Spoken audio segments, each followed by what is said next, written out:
Have you ever felt like you're stuck in a never-ending maze of deception? Like you've finally seen someone's true colors, but they're still trying to pull the wool over your eyes? It's as if you're watching a magic show where you've figured out all the tricks, yet the magician keeps trying to fool you. That's exactly what we're diving into today, the moment when you realize someone isn't who they pretended to be, especially in your spiritual journey. Imagine walking through a garden, admiring the beautiful flowers. Suddenly you notice that one of the prettiest blooms is actually made of plastic. That's what it feels like when you see someone's true colors. It's a mix of surprise, disappointment, and maybe even a bit of relief. You've been seeing the signs all along, in a million different ways. The fake smiles, the empty promises, the way they always seem to twist your words. It's like a puzzle where all the pieces finally fit together. But here's the kicker. Even after you've seen through their act, they're still trying to manipulate you. It's like they didn't get the memo that you're onto them. Or maybe they did, but they think they can still outsmart you. Either way, it's crucial to recognize what's happening. This isn't just about protecting yourself. It's about standing firm in your truth and continuing your spiritual growth, even when others try to knock you off course. Think back to that first moment when you felt something was off. Maybe it was a tiny voice in your head, or a feeling in your gut that you couldn't shake. That's your intuition talking, and it's one of your most powerful tools on your spiritual path. It might have been something small at first, a white lie that didn't quite add up, or a promise that was conveniently forgotten. But as time went on, these little moments started to pile up, didn't they? Red flags in spiritual relationships can be tricky to spot, especially when we're not looking for them. Sometimes they hide behind grand gestures or beautiful words about love and light. But actions speak louder than words, and that's where the truth often reveals itself. Did they always have an excuse for their behavior? Did they make you feel small or doubt yourself? These are classic signs that something isn't right. One big red flag is when someone claims to have all the answers. In the spiritual world, it's easy to fall for someone who seems wise and all-knowing. But true spiritual guides encourage you to find your own answers, not depend on theirs. If someone is always positioning themselves as the ultimate authority, that's a sign to be cautious. Another warning sign is when someone uses spiritual concepts to justify harmful behavior. They might say things like, "Everything happens for a reason," to brush off the hurt they've caused you. Or they might claim that your negative feelings are just a sign of your low vibration, making you feel guilty for having very normal human reactions. Pay attention to how you feel around this person. Do you feel uplifted and empowered, or drained and confused? True spiritual connections should make you feel more like yourself, not less.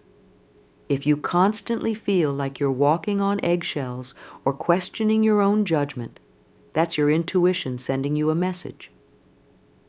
It's important to remember that seeing these red flags doesn't mean you've done anything wrong. In fact, recognizing them is a sign of your own spiritual growth. It means you're becoming more attuned to the truth, even when it's uncomfortable. Trust that inner voice. It's been with you all along, whispering the truth, even when you weren't ready to hear it. Now let's talk about the many ways manipulation can show up in spiritual relationships. It's like a chameleon, always changing its colors to blend in with what you want to see. Sometimes it's obvious, like when someone flat out lies to you, but often it's much more subtle, hiding behind kind words and spiritual teachings. One common tactic is guilt tripping. They might say things like, "If you were really spiritual, you would forgive me," or "Your anger is blocking your chakras." This uses your own spiritual beliefs against you, making you feel bad for having normal human reactions. Remember, true spirituality embraces all of our emotions, even the uncomfortable ones. Another face of manipulation is love bombing. This is when someone showers you with attention and affection, making you feel like you found your spiritual soulmate. But it's often followed by periods of coldness or neglect. This up and down pattern keeps you off balance, always chasing that initial high of connection. Gaslighting is another powerful tool in the manipulator's kit. This is when they make you question your own reality. They might deny saying something you clearly remember, or tell you that you're overreacting to their hurtful behavior. In spiritual contexts, they might claim to have knowledge or abilities that you can't verify, making you doubt your own perceptions. Some manipulators use spiritual bypassing. This is when they use spiritual concepts to avoid dealing with real issues. They might say things like, "We're all one, so your pain doesn't really matter," or "Just focus on the positive and ignore the negative." While there's truth in some of these ideas, they're often used to dodge responsibility or dismiss valid concerns. Financial manipulation is unfortunately common in some spiritual circles. This might look like pressuring you to invest in expensive courses or sessions, claiming that your spiritual growth depends on it. Or they might use guilt to get you to donate money, saying that it's part of your spiritual duty. One particularly tricky form of manipulation is when someone claims to be channeling spirits or higher beings. While many people genuinely practice channeling, manipulators can use this to control others. They might say, "The spirits told me you need to do this," using supposed divine messages to influence your decisions. Isolation is another tactic to watch out for. A manipulator might try to separate you from friends and family, claiming that they're low vibration or don't understand your spiritual path. They position themselves as the only one who truly gets you, making you more dependent on them. Some manipulators use fear to control others. They might make dire predictions about what will happen if you don't follow their advice, or claim that negative entities are attacking you and only they can protect you. This plays on common spiritual fears and can be very effective in keeping you under their influence. Lastly, watch out for the manipulation of your time and energy. Some people will demand constant attention, framing it as spiritual work or healing. They might call at all hours, claiming to need your energy for some spiritual purpose. This can leave you drained and make it hard to focus on your own growth. Understanding these tactics is like learning a new language, the language of truth. Once you start to recognize these patterns, you'll spot them more easily. It might be uncomfortable at first, like shining a light into a dark room. But remember, this awareness is a gift. It's your spirit's way of guiding you towards authentic connections and real spiritual growth. As you reflect on these signs, be gentle with yourself.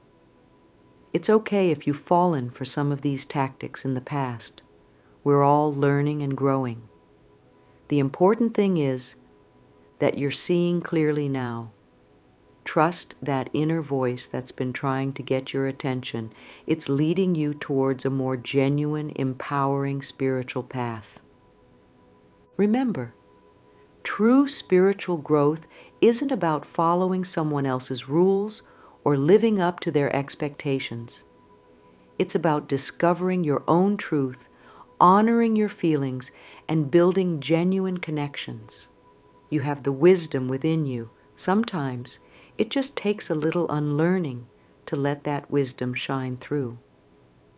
So, as you continue on your journey, keep your eyes open and your heart tuned to your inner truth. You've seen their true colors in a million different ways. Now it's time to paint your own spiritual masterpiece, filled with the authentic hues of your unique journey. Trust yourself. Your spirit has been waiting for this moment of clarity. Embrace it and watch how your world transforms. Have you ever wondered why, even when the red flags are waving right in front of us, we sometimes choose to look the other way? It's like our heart and our head are playing a game of tug-of-war, and often our heart wins out. This is especially true in spiritual relationships, where the connections can feel so deep and meaningful that we're willing to overlook a lot. One big reason we ignore these signs is hope. We all want to believe in the best in people, especially those who've touched our spiritual journey. Maybe this person introduced you to new ideas that changed your life, or they were there for you during a tough time. It's hard to let go of that connection, even when things start to feel off. We tell ourselves, they're just going through a rough patch, or if I'm patient enough, things will get better. This hope can be beautiful, but it can also keep us stuck in unhealthy situations. Our spiritual beliefs can sometimes work against us too. Many spiritual teachings emphasize forgiveness, unconditional love, and seeing the divine in everyone. These are beautiful concepts, but they can be twisted to keep us in harmful relationships. We might think, if I were truly spiritual, I would be able to love them through this, or everything happens for a reason, so I must need this experience for my growth. While there's truth in these ideas, they shouldn't be used to justify staying in situations that drain our energy and dim our light. Sometimes we ignore the signs because we're afraid of being alone. The spiritual path can sometimes feel isolating, especially if our friends and family don't share our beliefs. When we find someone who speaks our spiritual language, it can feel like coming home. The thought of losing that connection can be scary. We might worry, what if I never find anyone else who understands me like this? This fear can make us cling to relationships that aren't serving our highest good. There's also the sunk cost fallacy at play. Maybe you've invested a lot of time, money, or energy into this relationship or spiritual community. You've gone to all the workshops, bought all the books, and told all your friends about this amazing teacher or guide. The thought of admitting it was all a mistake can be really tough. It's easier to keep going, hoping things will turn around, than to face the fact that we might have been misled. Another reason we might overlook manipulation is that it challenges our self-image. None of us want to think of ourselves as someone who can be fooled or taken advantage of. Admitting that we've been manipulated can feel like admitting we're naive or gullible. This is especially hard if we pride ourselves on being spiritually aware or intuitive. But remember, even the wisest among us can be deceived. Recognizing manipulation doesn't make you weak. It makes you growing and learning. Lastly, sometimes the manipulation is just so subtle and skilled that it's hard to pin down. It's like trying to catch smoke with your bare hands. You know something's not right, but every time you try to point it out, the other person has a perfectly reasonable explanation. They might use spiritual jargon or appeal to authorities you respect. This can leave you feeling confused and doubting your own perceptions. When we've been manipulated, especially in a spiritual context, the effects can run deep. It's like a stone thrown into a pond. The ripples spread far and wide, touching parts of our lives we might not expect. Understanding these impacts is a crucial step in healing and reclaiming our power.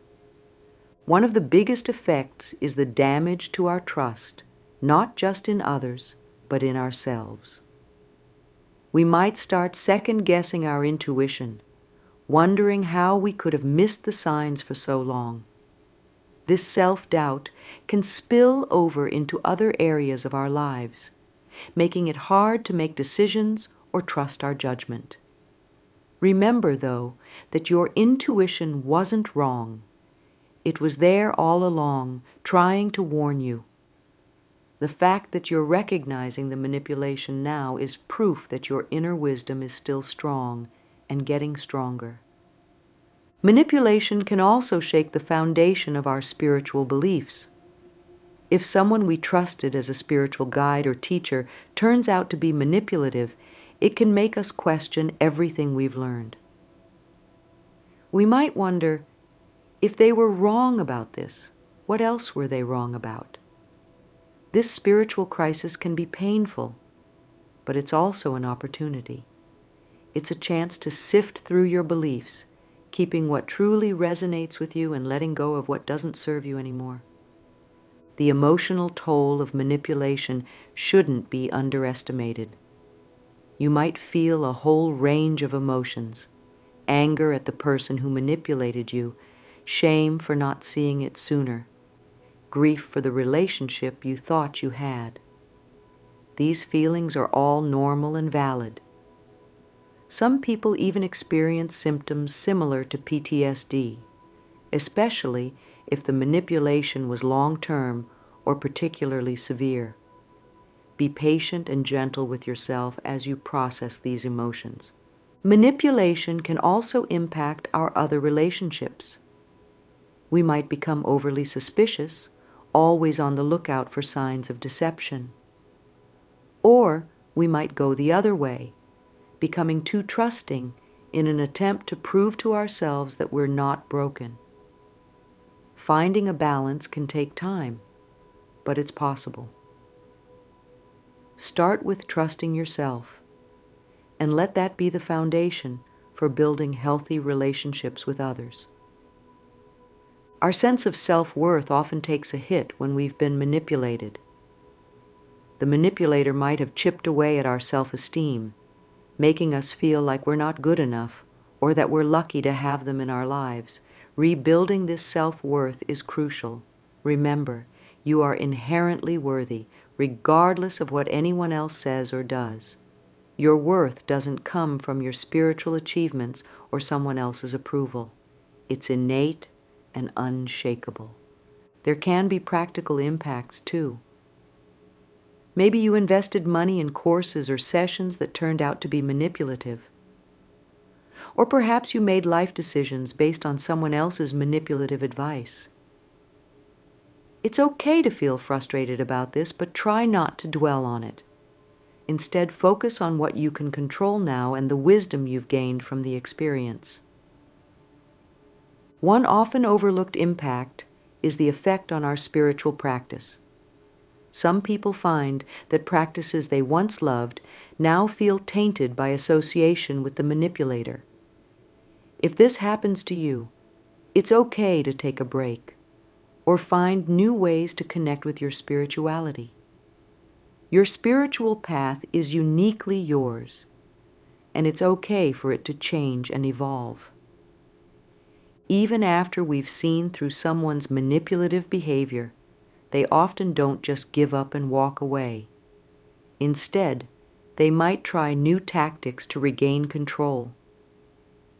It's like they're a stage magician who's had their secrets exposed. Instead of admitting the trick, they try to dazzle you with an even bigger illusion. Recognizing these attempts is crucial for maintaining your boundaries and continuing your healing journey. One common tactic is the sudden personality shift. The person who was once harsh and critical might suddenly become super sweet and attentive. They might shower you with compliments or spiritual insights, trying to remind you of the connection you once had. It's like they're trying to rewind the clock, hoping you'll forget all the hurt and manipulation. While it might be tempting to believe they've changed, be cautious. Real change takes time and usually involves acknowledging past behavior, not just sweeping it under the rug. Another attempt might come in the form of a spiritual guilt trip. They might say things like, "A truly enlightened person would forgive and forget," or "Your inability to move past this is blocking your spiritual growth."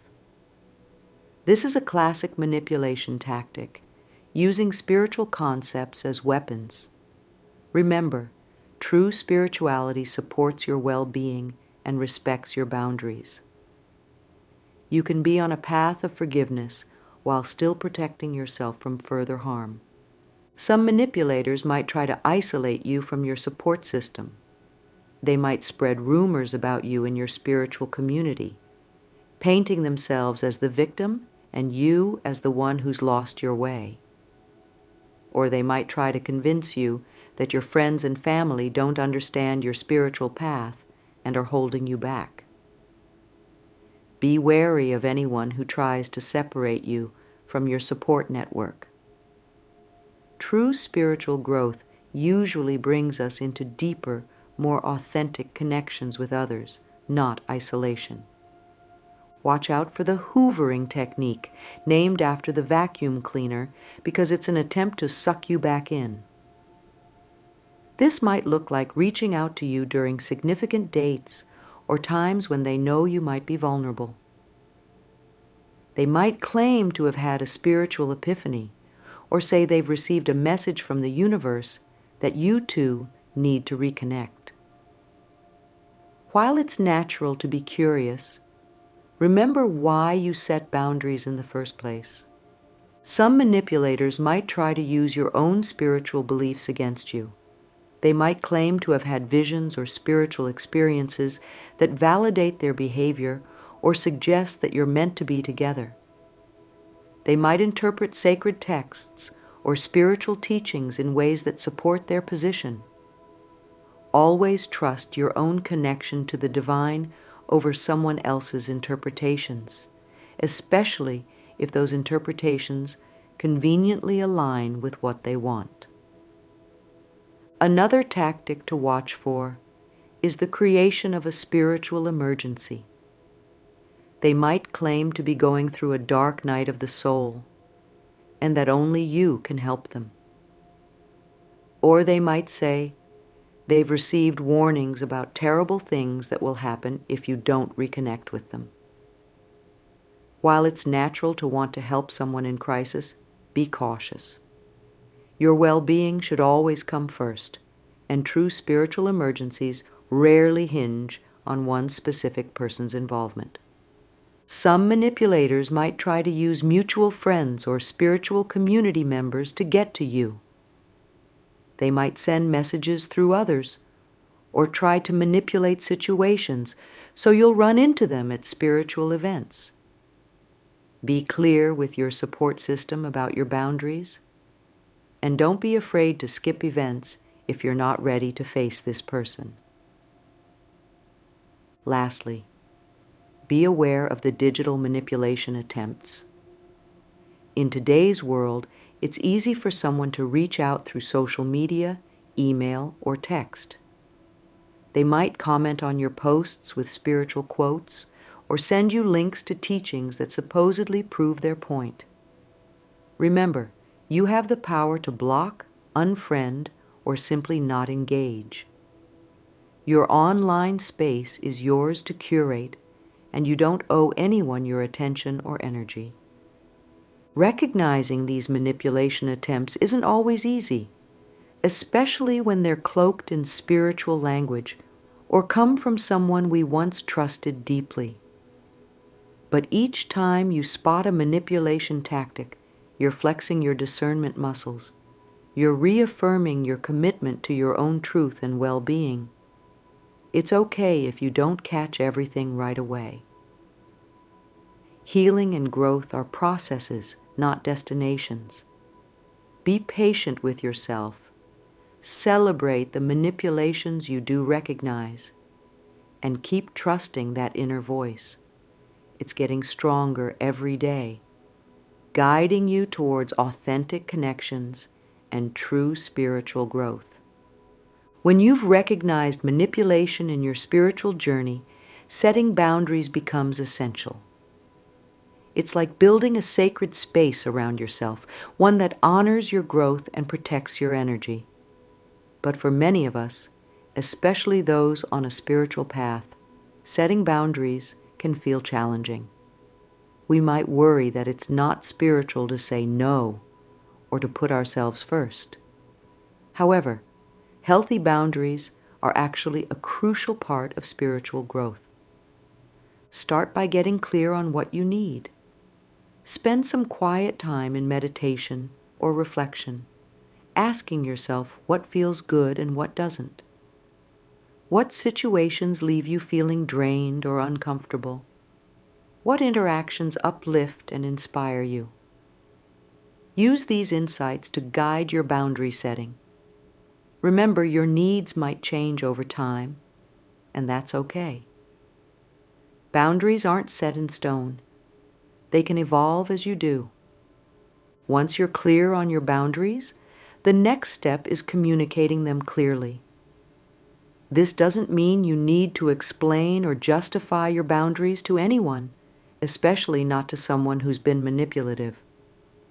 A simple, firm statement is often enough. For example, "I'm not comfortable with that," or "that doesn't work for me."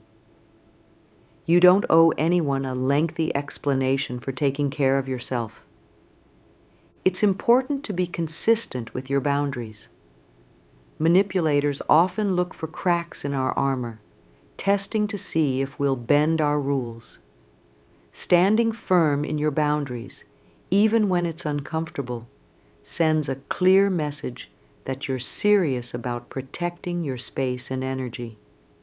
It might feel hard at first, but it gets easier with practice. Remember that boundaries aren't just about saying no to others. They're also about saying yes to yourself. This might mean carving out time for your own spiritual practices, even if others are demanding your attention. It could mean stepping back from spiritual communities or teachings that no longer resonate with you, even if others don't understand. Trusting your own path is a powerful form of self-love. Self-love and self-respect are the foundations of healthy boundaries. Remind yourself daily that you are worthy of respect, kindness, and genuine connections. You might find it helpful to incorporate affirmations into your spiritual practice. Statements like, "I honor my own needs," or "I trust my intuition," can help reinforce your boundary-setting efforts. Lastly, don't be afraid to seek support.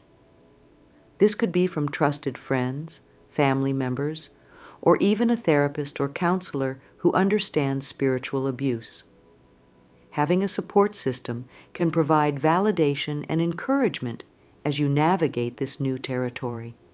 Remember, setting boundaries is an act of self-care, and it's a vital part of your spiritual journey.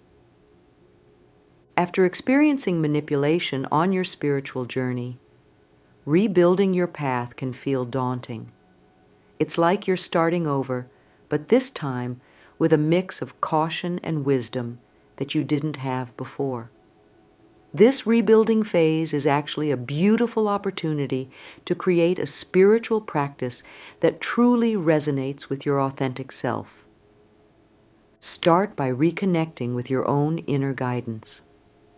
After being influenced by someone else's ideas or manipulated into certain beliefs, it's crucial to tune back into your own intuition.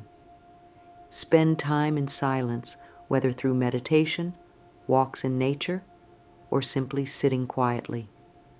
Ask yourself, what feels true to me? What practices bring me peace and joy?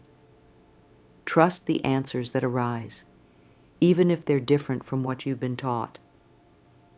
It's okay to question everything at this stage. In fact, it's healthy. If you've been part of a spiritual community or following a particular teacher, you might find yourself reassessing many of your beliefs. This isn't about throwing everything away, but about consciously choosing what you want to keep. Think of it like cleaning out a closet. You're keeping what fits and feels good and letting go of what no longer serves you. As you rebuild, focus on practices that ground you in your own experience. This might be journaling, where you can explore your thoughts and feelings without outside influence. It could be spending time in nature, connecting with the rhythms of the earth, or it might be creative expressions like art or dance, where you can connect with your spirit in a tangible way. The key is to choose practices that help you feel more like yourself, not less. Remember that your spiritual path doesn't have to look like anyone else's. It's easy to fall into the trap of thinking there's a right way to be spiritual, especially after being manipulated. But true spirituality is deeply personal.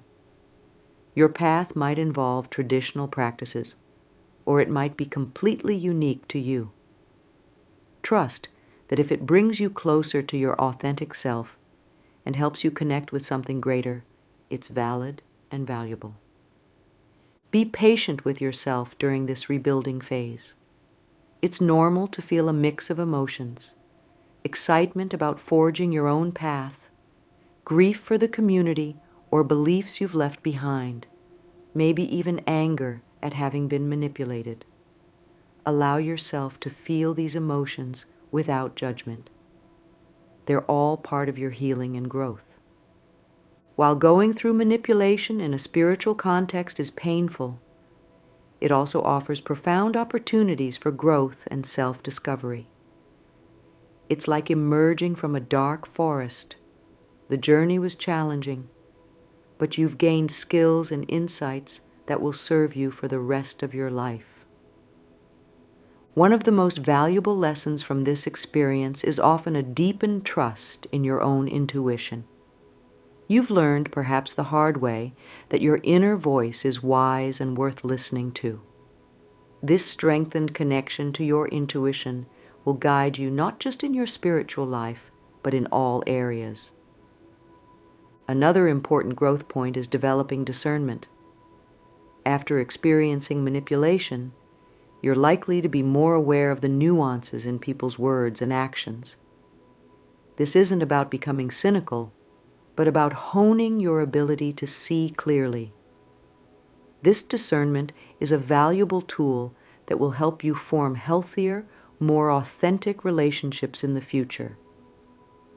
This experience also offers a chance to redefine what spirituality means to you. Many people find that after breaking free from manipulation, their spiritual path becomes more personal and profound. You might discover a deeper connection to the divine that isn't dependent on any external authority or teaching. There's also immense strength to be found in overcoming manipulation. Recognizing what happened, setting boundaries, and rebuilding your path all require courage and resilience. Acknowledge the strength it took to go through this journey. This resilience will serve you well in facing future challenges. Lastly, this experience often leads to a greater sense of compassion, both for yourself and for others who might be going through similar situations. You might find yourself better able to support others without losing yourself in the process. This compassion, born from your own challenges, can become a beautiful gift you offer to the world. As we wrap up our exploration of recognizing and overcoming spiritual manipulation, remember that your journey is uniquely yours. You've seen the true colors of manipulation in a million different ways, and you've taken the brave step of acknowledging it. Even if there are still attempts to manipulate you, you're now armed with awareness and tools to protect yourself. Your ability to recognize these patterns, set boundaries, and rebuild your spiritual path is a testament to your inner strength and wisdom. This journey isn't just about avoiding manipulation. It's about reclaiming your spiritual autonomy and connecting more deeply with your authentic self. As you move forward, carry with you the lessons you've learned, but don't let them harden your heart. Stay open to genuine connections and experiences while honoring your own intuition and boundaries. Your spiritual path may have taken an unexpected turn, but it has led you to a place of greater self-awareness and empowerment. Remember, true spirituality supports your growth, honors your boundaries, and encourages you to think for yourself. It should bring more light into your life, not diminish your shine. As you continue on your path, trust in your ability to discern truth, to heal, and to create a spiritual practice that truly resonates with your soul. You've come through a challenging journey, and the path ahead is yours to shape. Embrace your wisdom, honor your experiences, and step forward into a spiritual life that's authentically, beautifully yours. Your true colors are shining through, and they're more radiant than ever.